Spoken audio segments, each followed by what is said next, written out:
I know this literature. I know the planet-saving literature, let's say, because I studied it for about 4 years and in some depth, and I think I found the world's thinkers who thought this through properly, and that would be Matt Ridley and Bjorn Lomborg and Marian Tupy, most particularly. And all three of them, and I would put Bjorn Lomborg at the top of that list, those thinkers knew something fundamental and something so bloody optimistic that I couldn't believe it was true when I first encountered it, which was that if we really want to reach a kind of sustainable harmony with the planet, the best way to do that, absolutely obviously, is to distribute autonomous free market systems as widely as possible, and then to get people everywhere in the world as rich as we can, as fast as we can. Because the biggest contributor to environmental degradation isn't industrial development. It isn't the efficiency of the Dutch farmers. It's absolute bloody poverty and privation, and the probability that people at the bottom of the economic distribution are going to fall into these catastrophic positive feedback loops that you described and devastate and lay waste to everything. As soon as you make people rich, the data on this are crystal clear. As soon as you get people up to about $5,000 a year in gross domestic product, they start caring about the environment locally and autonomously. And so, we're in a situation right now where if our leaders weren't so concerned with scoring cheap reputation points and being hyper-moral in their ignorance and pretentious in their global ambitions, we could be working towards a world where everybody had enough food and enough education and were simultaneously inspired on their own account to engage in the kind of environmental stewardship that would leave a good planet for their children and their grandchildren. We could have our cake and eat it too, And yet what we're doing is we're breaking the supply chains and dooming the poor and fostering what's going to be a mass migration into Europe. And that's just going to be a bloody catastrophe. And I hate to see this, and I hope I'm wrong and I'm just being paranoid, but I don't think so. I don't think you're being paranoid. I spend most of my time downrange. I spend a lot of time in places like China, India, just good Lord. I mean, when you land in China, sometimes I wonder if my airplane's going to make it through the smog or we're going to get stuck like amber in the smog. It's so thick sometimes you can't see the ground. It's unbelievable.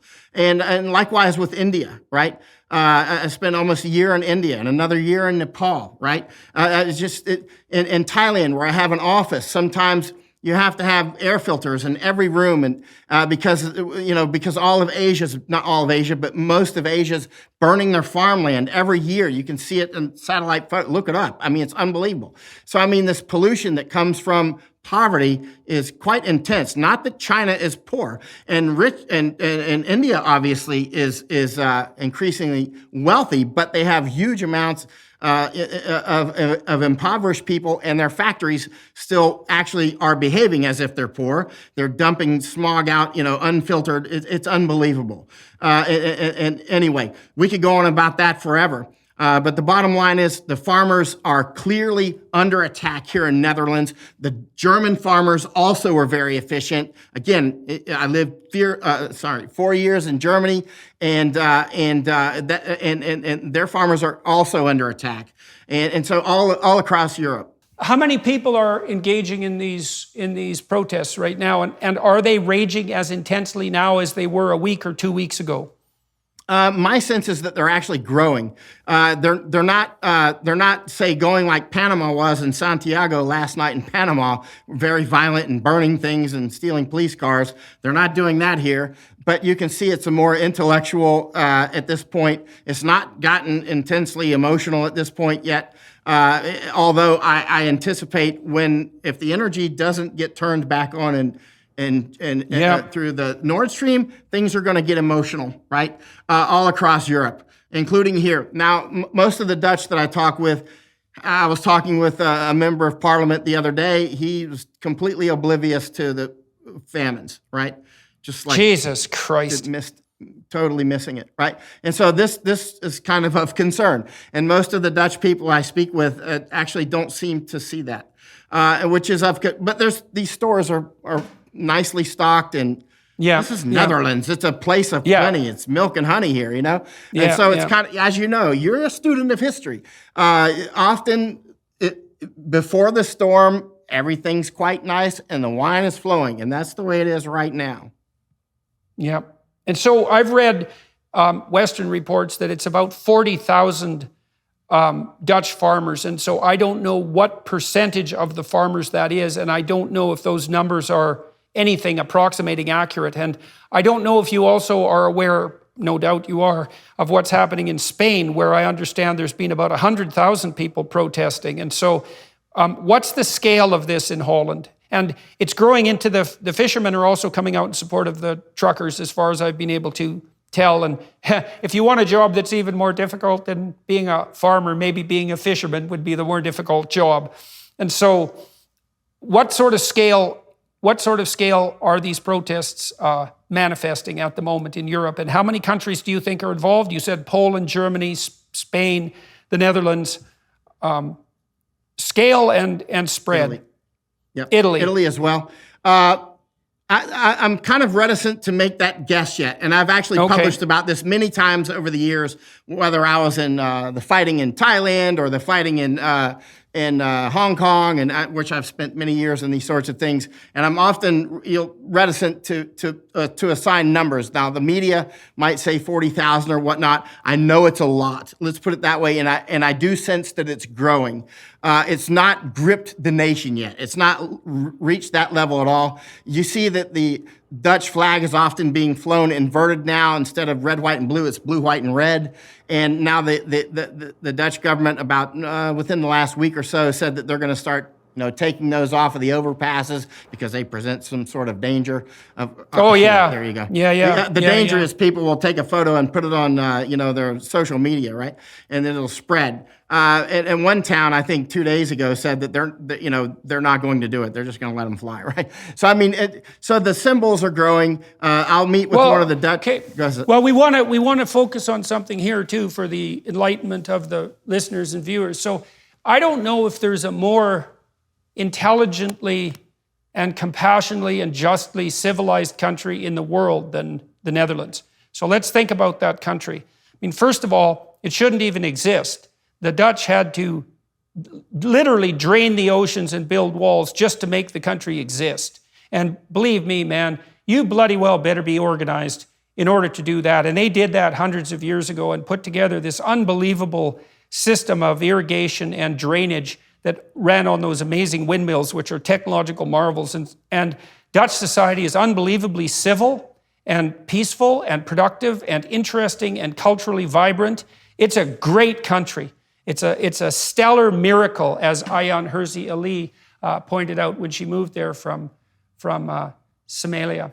And so we don't want to underestimate the central significance of Holland. And then obviously, of the Netherlands, obviously that country is predicated to some degree for its success on the provision of stable food supplies and these unbelievably efficient farmers. And so the fact that they are up in arms about all this is of signal, symbolic, and practical importance, which is why I think it's so necessary to focus on their concerns, and also so appalling that this isn't headline news in every legacy media outlet across the West. Because when the Dutch farmers are upset and moving en masse the way they are, something has gone seriously wrong. This is a canary in the coal mine situation. It really is. And, as you mentioned, the sophistication of these people in general. I mean, basically the Netherlands, the sophistication of building this country out of nothing. I mean, it's basically flat pyramids. I call this, just think of the pyramids flat. I mean, this is a very difficult country to build, and yet they did it back without modern machines. They did it with just their brains and their brawn, and they did it in persistence and organization. These are extraordinary. They're not normal. They're like Japanese, right? They're like people, but more so, right? And right. Likewise, well, they're even taller, right? They're like I think the Dutch are the tallest people in the world, and so I always feel like a shrimp when I go there, and metaphysically as well, because it is such a remarkable country. They are tall. I mean, they're bouncing their head off the moon, it seems like. And so I mean, extraordinary people, and thus came these extraordinary farmers, right? And thus they are an important target to take out for people like WEF, when you're talking about information war, and when you're talking also the food supplies, I mean, this is just like every company, every invading army or whatever always has a budget, right? There's only so much energy you have, and it's the same with WEF, the WEF, and so you need to concentrate your efforts to get things going in places like Russia and Ukraine, and to get things going in Panama if they're behind that. And also Netherlands. So, pick your targets. You're going to pick vital, critical nodes. And Netherlands is a critical node. There's a lot of bang for the buck here by taking these farmers offline, and culturally as well, because once Netherlands is unmoored, remember this is meant to be the hub of Tri-State City. Don't forget Tri-State City. I mean, this is. And what is that Tri-State City? What's the idea there? Tri-State City is meant to be a mega smart city between the Tri-States would be Germany, Belgium, and Netherlands, where those borders come together. This mega city that many Dutch have actually not heard of, and they will take this farmer's land and make this mega city there and bring people from all over the world. And this is one of their new utopias. To what end? What's the rationale for that? Central plan. Okay. So what are the farmers hoping to accomplish? Like in Canada, part of the reason that the truckers' convoy ended, I would say, and I would say it ended pretty successfully in many, many ways. First of all, they had the sense to end it before it degenerated into anything even vaguely approximating violence, which was extremely wise and conservative on their part, and careful and compassionate. The opposite of all the things they were being accused of. But part of the problem with the truckers' protest, it wasn't exactly obvious what the end goal was, And so they were accused of fomenting rebellion and of wanting to produce a January 6th insurrection, which was basically what the bloody Trudeau Liberals accused them of and tried to convince Canadians of, and which the Americans, even Democrats, think is an utterly preposterous notion, and which was factually untrue to the nth degree. But they didn't exactly know what they wanted. They wanted the damn government to leave them alone fundamentally and stop mucking about with the energy economy and stop intervening in their life that made having a livelihood impossible. But it wasn't more concrete than that, end the vaccine mandates, that was part of it, and the mask mandates. But what is it that the Dutch truckers want, apart from not being eviscerated and chased off their land? Well, I would say that the Canadian truckers' protest didn't end. It took on a life of its own. It spread. I mean, it's fantastic. Yeah, fair enough, man. Spread in America and here now, right? And And what do the Dutch farmers want? Mostly, they want to be left alone. They want to be farmers. Right. I was out of the. They want to go back to work. They're farmers. I mean, they're busy. Yep. I mean, they're business people. They're all those things at once. They just want to be left alone. They want to be farmers. They have their own culture. And they just want to do what farmers do, which is farm, right? And make money and raise their families and live life, right? And feed other people, which is really nice of them, all things considered. Right. And I think everybody watching this probably has somebody in their family who's a farmer, right? I mean, it's just, pretty much all of us are in some way tied to farmers, if not directly, very close indirectly. And the farmers, again, we can't understate this. The farmers are a backbone of this culture. And when it comes to information wars, whether that be Mao unmooring Chinese or the Russians doing this, and creating the Soviet Union, you want to cut people from their boat anchors, cut them from their cultural anchors, and then you can, then they're very easy targets for many things. For instance, genocide, for one. And another is menticide, right? Rape of the Mind, which is a great book, which was written in Netherlands, right? Rape of the Mind, 1956, one of the best books on brainwashing I've ever read, written right here, because this has happened many times in the past. It's going to continue to happen in the future.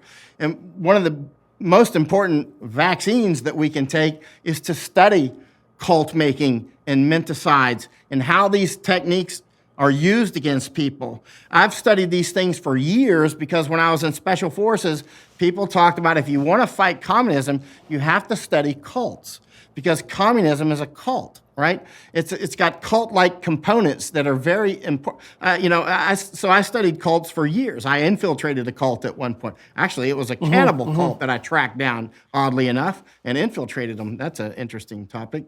Oh my God, yes. It was epic. But the point is cults are cults. And the only cults people won't see is the cult that they're in, right?